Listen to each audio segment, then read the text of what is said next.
प्यारे बच्चों, आप सबका स्वागत है BRN एकेडमी पर। जैसा कि हम लोग पिछले क्लास में प्रश्नावली 1.4 को समाप्त कर दिए हैं, तो आज हम लोग प्रश्नावली 2.1 को शुरू करेंगे। प्रश्नावली 1.2 को शुरू करने से पहले कुछ बेसिक चीज़ों को समझेंगे, जिसमें दिया गया है कि बहुपद के बारे में। तो पहले हम लोग बहुपद के बारे में उसके डिफिनेशन समझेंगे कि बहुपद किसे कहते हैं, चर अचर क्या होता है, पूर्ण संख्या क्या होता है।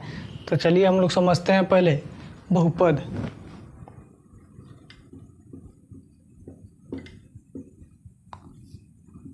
बहुपद किसे कहते हैं, तो बहुपद को पहले हम लोग पढ़ने से पहले समझेंगे कि परकीय संख्या किसे कहते हैं। तो गिनती के संख्या को परकीय संख्या कहते हैं। तो परकीय संख्या कहाँ से शुरू होता है, तो परकीय संख्या शुरू होता है 1 से। तो यहाँ लिखेंगे प्रकृत संख्या। तो परकीय संख्या क्या होता है, गिनती के संख्या को हम लोग परकीय संख्या कहते हैं। तो परकीय संख्या होता है 1, 2, 3, 4, 5, ये डॉट होता है। तब जब प्रकृत संख्या में शून्य को शामिल कर दिया जाता है, मतलब उसको क्या कहा जाता है, पूर्ण संख्या कहा जाता है। तो प्रकृत संख्या से ही पूर्ण संख्या का निर्माण होता है। तो इतना समझिएगा कि सभी प्रकृत संख्या पूर्ण संख्या होता है, लेकिन सभी पूर्ण संख्या प्रकृत संख्या नहीं होगा। अब कैसे, तो प्रकृत संख्या तो 1 से शुरू हुआ है, लेकिन पूर्ण संख्या 0,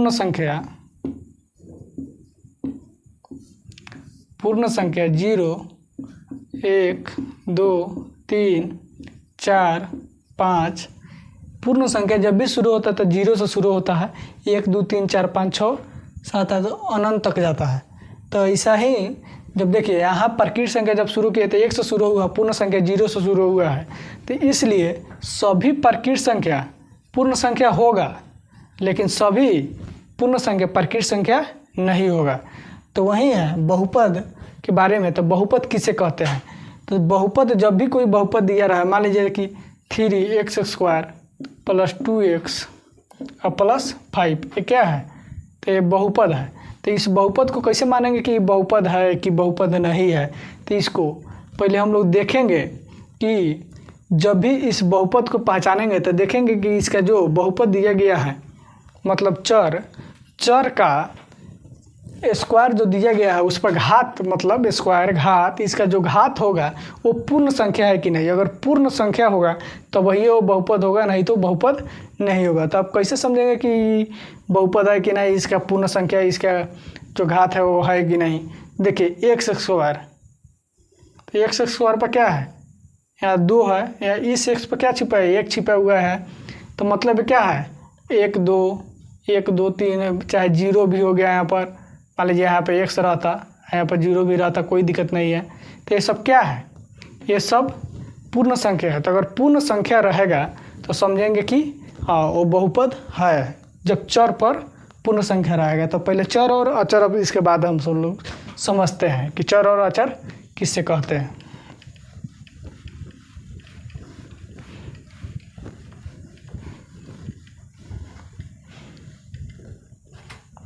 तो चर बराबर x, y, z, r, ये सब क्या है, चर है। तो चर हम किसे कहेंगे, तो वैसी संख्या जिसका मान हमेशा बदलता रहे उसे हम लोग चर कहेंगे, और जिसका मान नहीं बदले उसको हम लोग अचर कहेंगे। तो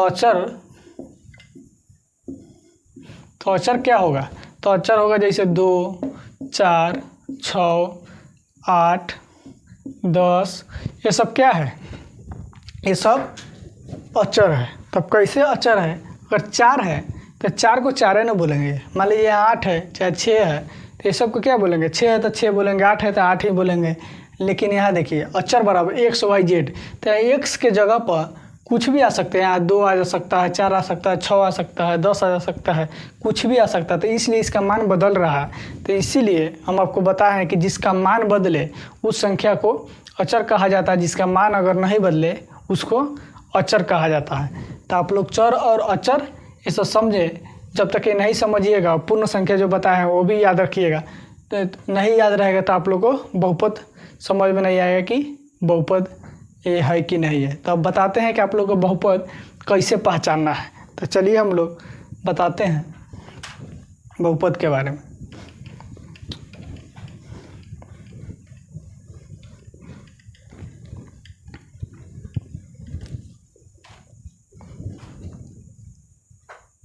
तो x² प्लस 2x प्लस 5, तब ये क्या है? एक बहुपद है। तब कैसे समझेंगे कि ये बहुपद है या नहीं है? तब देखिए इसका जो घात है यहाँ 2 है, तो जो घात है क्या है? एक पूर्ण संख्या है। अब इसको भी देखेंगे, ये नहीं कि मान लीजिए कि 2 को दिया हुआ है, 2 को चर है, तो दोनों चर पर के देखेंगे कि उसका जो घात है वो पूर्ण संख्या है कि नहीं। तो यहाँ तो जो घात है इसका 2, ये तो पूर्ण संख्या है, लेकिन यहाँ पर देखेंगे कि ये पूर्ण संख्या है कि नहीं। तो यहाँ पर भी क्या है? 1 छिपा हुआ है, तो ये क्या है? पूर्ण संख्या है। तो अगर पूर्ण संख्या नहीं रहता तो ये क्या होता? बहुपद नहीं होता। लेकिन यहाँ पूर्ण संख्या तो ये बहुपद है। अब उसके बाद आप लोग को बताते हैं, जैसे 3x² प्लस 3y प्लस 6, अगर मान लीजिए ये रूट है, तब ये बहुपद है कि नहीं? तब कैसे आपको मालूम चलेगा कि ये बहुपद है कि नहीं? तो ये बहुपद नहीं है। अब हम बताते हैं कैसे नहीं है। 3x² प्लस मान लीजिए यहाँ पर √3y है, तो किस पर? दोनों पर क्या है? रूट है। तो मान लीजिए इसको ऐसे लिख सकते हैं, √3 गुने √y प्लस 6। तो यहाँ पर हो जाएगा 3x² प्लस √3, अगर y है तो y को y पहले लिखेंगे। जब इस पर से रूट हटता है तो आप लोग जानते हैं कि जब भी रूट हटाएंगे तो उस पर क्या होगा? 1/2 हो जाएगा। तो 1/2 हो गया, तो ये क्या है? 1/2, 1/2 तो अब क्या है? भिन्न संख्या हो गया, परिमेय संख्या हो गया। तो ये क्या है?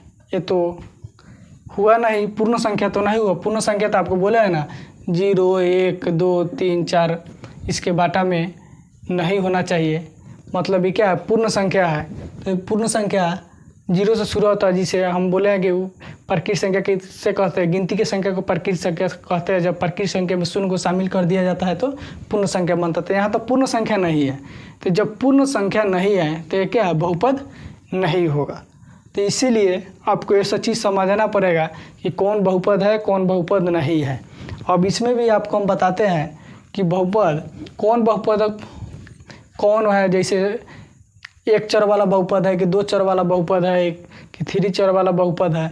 तो आपको बताते हैं, जिसका घात जितना हो, जैसे 2 घात हो, 1 घात हो, तो एक बहुपद होगा। तो एक बहुपद को हम लोग रैखिक बहुपद कहते हैं। अगर जिसका घात 2 होता है उसे द्विघात बहुपद कहते हैं। जिसका घात 3 हो उसे त्रिघात बहुपद कहते हैं। जैसे हम लोग यहाँ पर लिखते हैं x + 5, तो ये क्या है? ये रैखिक बहुपद है।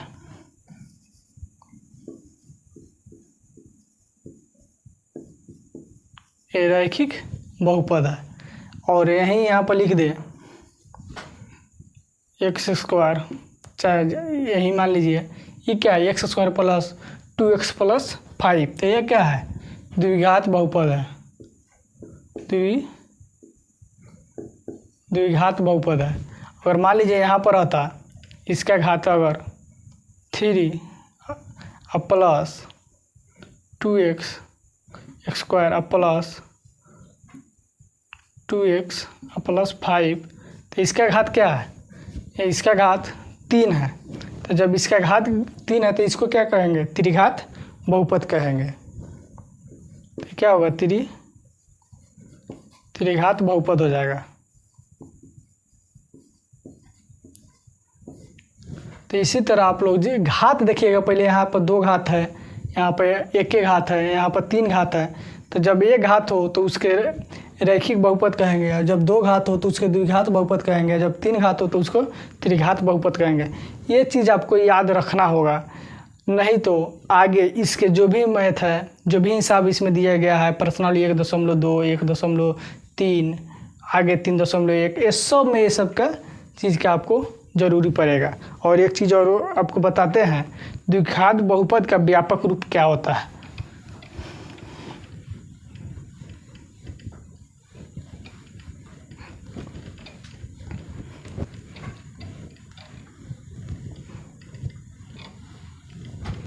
द्विघात बहुपद का व्यापक रूप होता है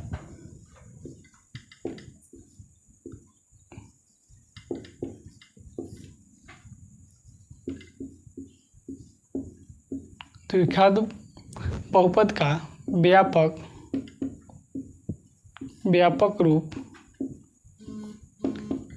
रूप होता है a² plus bx plus c। तो ये क्या है, द्विघात बहुपद का व्यापक रूप है। तो इसको भी आप लोग याद रखिएगा कि द्विघात बहुपद का व्यापक रूप क्या होता है। तो a² प्लस bx और प्लस c होता है। अब आप लोग एक सवाल और भी है, जिसे चर अगुने अचर का अगर गुना करेंगे तो क्या आएगा। मान लीजिए जब चर और अचर को गुना करेंगे तो जो संख्या यहाँ पर आएगा उसे हम लोग क्या कहते हैं, बीजीय व्यंजक कहते हैं। मान लीजिए यहाँ पर चर x हो गया, अगुने अचर मान लीजिए 5 हो गया, तो यहाँ पर क्या हो जाएगा 5x। तो ये क्या है, बीजीय व्यंजक है। तो एक चीज़ और भी समझ के रखिएगा कि जितना भी बहुपद होता है वो सब बीजीय व्यंजक होता है, लेकिन सभी बीजीय व्यंजक बहुपद नहीं होता है। समझे क्यों नहीं होता है? क्योंकि मान लीजिए कि जैसे अगर रूट में रहता यहाँ पर तो अभी बताए हैं, अगर मान लीजिए कि जैसे यहाँ पर रूट अगर y यहाँ पर लगा रहता, मान लीजिए यहाँ पर 5y यहाँ पर 5 रहता, तो जब इसको गुना करते तो यहाँ पर क्या आ जाता, इसका घात 1/2 आता। जब अभी आपको तुरंत बताए हैं तो ये क्या आ गया, ये तो बहुपद आया नहीं। तो ये व्यंजक हो जाएगा, बीजीय व्यंजक हो जाएगा, लेकिन बहुपद नहीं होगा। तो याद रखिएगा, जिस तरह हम बताए हैं कि प्राकृत संख्या पूर्ण संख्या होता है, लेकिन सभी पूर्ण संख्या प्राकृत संख्या नहीं होता है, उसी तरह ये है, सभी बहुपद बीजीय व्यंजक होता है, लेकिन सभी बीजीय व्यंजक बहुपद नहीं होता है। तो इस सब को चीज़ को आपको याद करके रखना पड़ेगा। तो चलिए हम लोग प्रश्नावली 2.1 को शुरू करते हैं।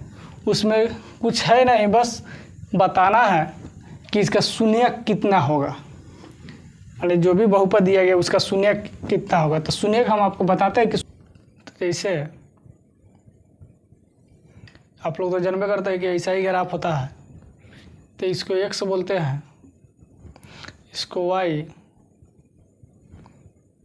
इसको y डैश, इसको x डैश।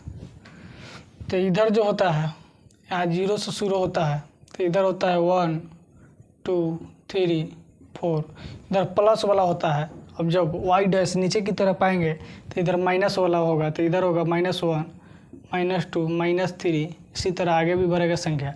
और इधर भी आएगा तो इधर भी -1 -2 -3, और ऊपर जब जाएगा तो ऊपर होगा 1 2 3 4, इसी तरह ये संख्या बढ़ता है। तब यही चीज़ है कि इसी तरह ग्राफ दिया गया है प्रश्नावली 2.1 में, और उसमें निकालना है px, मतलब क्वेश्चन में दिया गया है कि p और x। तो जो x है ये क्या है, इसी का शून्यक निकालना है। तो x के स्थान पर देखना है कि x अक्ष पर कितने बार कोई रेखा काट रहा है। तो जो रेखा x अक्ष को जितना बार काटेगा उतना ही इसका शून्यक होगा, मतलब इसका आंसर आएगा, मतलब मान निकलेगा। तो वही चीज़ को देखना है। तो मान लीजिए जैसे अगर इस तरह काटे, तो मान लीजिए कि यहाँ पर x अक्ष पर एक बार काट रहा है, तो यहाँ काट रहा है, तो कहाँ पे काट रहा है, तो यहाँ इधर x डैश वाला में काट रहा है, और यहाँ -3 के जगह पर काट रहा है। तो इसका आंसर जो भी आएगा तो क्या आएगा, -3 आएगा। लेकिन कितना बार आएगा, एक ही आंसर आएगा। इसका शून्य का मतलब 1 होगा, लेकिन -3 होगा। अगर वाई अक्ष पर पूछता तब वाई अक्ष के बारे में बताते, लेकिन यहाँ एक्स अक्ष के बारे में पूछ रहा था, इसलिए एक्स अक्ष के यहीं सिर्फ हम लोग बात करेंगे। वाई पर कितना भी काटे, 1 दल 2 दल 10 दल कितना भी काटे, उससे कोई मतलब नहीं। जहाँ जिसका आंसर पूछेगा वही चीज़ न पढ़ेंगे हम लोग। तो यहाँ एक्स अक्ष के बारे में पूछ रहा है, इसलिए एक्स अक्ष के वहीं खाली आप लोग यहाँ पर देखना है। ऐसे भी ये परीक्षा में आने वाला नहीं है, लेकिन बता दे रहे हैं क्योंकि सिलेबस शुरू से ही पढ़ा रहे हैं और समाप्त करना है पूरा। चलिए हम लोग प्रश्नावली 2 में देखते हैं। एक को दिया गया है Y X Y dash X dash, इधर 0 से शुरू होता है। अब ये इसी तरह दिया गया है 1 का 1 नंबर, तो अब इसको बताना है कि इसका आंसर कितना होगा। तो अब इसको देखना है कि एक अक्ष पर कितने बार काटा है। तो एक अक्ष पर एक को बार नहीं काटा है, जो काट रहा है क्या काटा है, वाई अक्ष पर काटा है। तो वाई अक्ष तो इसमें मतलब नहीं है, क्योंकि इसमें दिया गया है कि किसी बहुपद को पी एक्स के लिए, मतलब पी और एक्स, ये नहीं कि पी वाई रहता तब वाई वाला में देखते, पी एक्स दे रहा था, सिर्फ क्या एक अक्ष को ही देखेंगे। तो एक अक्ष पर एक बार भी नहीं काट रहा है, तो इसका मान क्या होगा, 0 होगा। तो इसका मान 0 हो जाएगा। अब इसी में 2 नंबर को देखते हैं, X Y dash X dash Y, यहाँ 0 से शुरू होगा। तो इसको इस तरह काट रहा है। तो अब इसको देखेंगे कि एक अक्ष पर कितने बार काट रहा है। तो ये जो रेखा है कितना बार काटा है, 1 बार काटा, मतलब यहाँ पर ही काटा है। इसके अलावा कहीं काट रहा है नहीं, इधर कहीं नहीं काटा है। तो इसका आंसर क्या आएगा, मतलब शून्यक 1 आएगा। तो इसका शून्यक 1 आएगा, लेकिन कितना आएगा ये गारंटी नहीं है। क्यों गारंटी नहीं है कि अगर मान लीजिए यहाँ पर देखा रहता, मान लीजिए 1 2 3, अगर मान लीजिए यहाँ 3 लिखते चाहे 4 लिखते, अगर 4 के जगह पर रहता तो अगर 4 आंसर आता है, यहाँ 3 के जगह पर रहता तो 3 रहता। लेकिन सिर्फ खाली पूछा है कि इसका आंसर कितना आएगा। अगर वो पूछा रहता कि आंसर कितना होगा, कौन होगा, मान लीजिए 5 आंसर आएगा कि 10 आंसर आएगा, तब उसको निकालते। उसको आगे प्रश्नावली 2 दशमलव में पढ़ना है, 2.2 में, तो उसमें हम लोग चर्चा करेंगे विशेष रूप से। लेकिन वहाँ पर शून्य निकालना है, जाँच भी करना है, योग का जांच करना है, गुणनफल का जांच करना है। लेकिन यहाँ पर खाली इसी तरह पूछा हुआ था। यहाँ पर क्या होगा, इसका आंसर 1 आ जाएगा। इसी तरह इसमें का 3 नंबर है, एक्स डैश, इधर होगा एक्स वाई, इधर होगा वाई डैश, इधर 0 से शुरू होगा। अब ये है, अब इसको बताइए कि कितने बार काट रहा है एक अक्ष पर। तो इधर काट रहा है 1, एगो इधर काटा 2 और एगो इधर 3, तो कितने बार काटा है, 3 बार। तो इसका आंसर कितना होगा, इसका आंसर 3 हो जाएगा। मतलब इसका शून्यक 3 बार आएगा। 3 आंसर नहीं होगा, ये नहीं कि 3 आंसर हो गया, 3 आंसर नहीं होगा। इसका आंसर जो भी आएगा 3 दल आएगा। मान लीजिए कि 3 दल जैसे आएगा, इसका शून्यक आएगा, तो हो सकता है कि 2 भी आ जाए, 5 भी आ जाए, 7 भी आ जाएगा। ऐसे करके कोई संख्या प्लस हो चाहे माइनस भी हो सकता है, 3 माइनस हो चाहे 1 भी माइनस हो, 2 प्लस हो। लेकिन ऐसे इसका शून्यक आएगा, चाहे 0 भी हो जाए। मान लीजिए यहाँ बीच में काटेगा, अब कहाँ काटेगा इसका, वैसे उसके हिसाब से जब निकालते थे। यहाँ खाली पूछ रहा है कितने बार काट रहा है, तो वो चीज़ बताएं। लेकिन आंसर ये नहीं कि 3 इसका आंसर हो गया।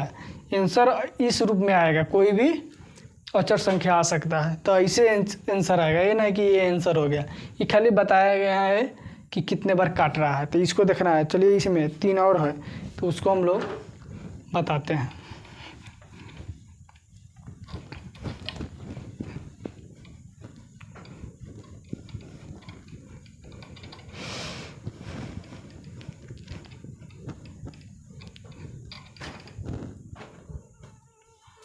इसके बाद में है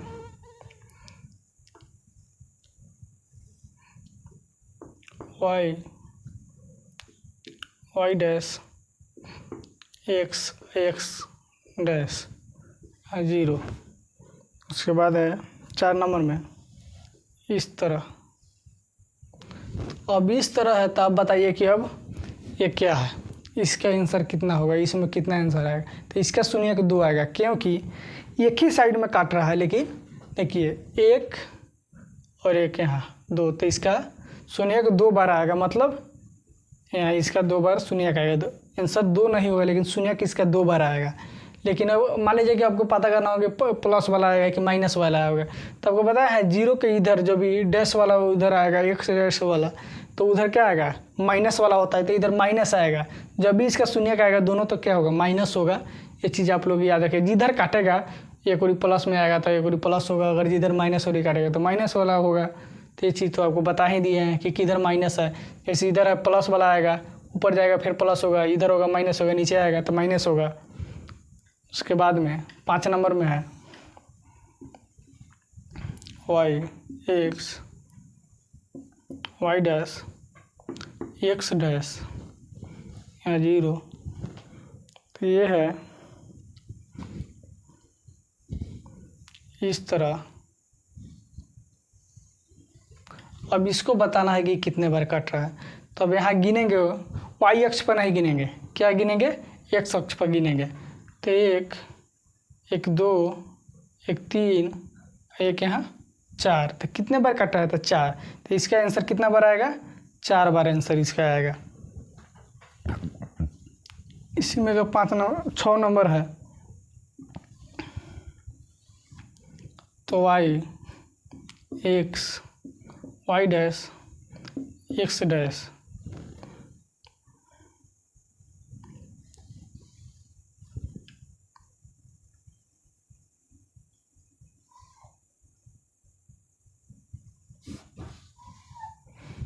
इस तरह है। तो अब इसको देखिए कि कितना काट रहा है वाई अक्ष पर। तो ये वाई अक्ष नहीं, एक्स अक्ष पर देखना है, क्योंकि वाई अक्ष वाला पूछा ही नहीं है। तो एक्स अक्ष पर देखेंगे यहाँ, तो यहाँ 1 बार काट रहा है, यहाँ 1 2 बार काट रहा है, यहाँ 1 3 बार काट रहा है। तो इसका आंसर कितना आएगा, इसका शून्य का मतलब 3 बार आएगा, तो इसका आंसर 3 होगा।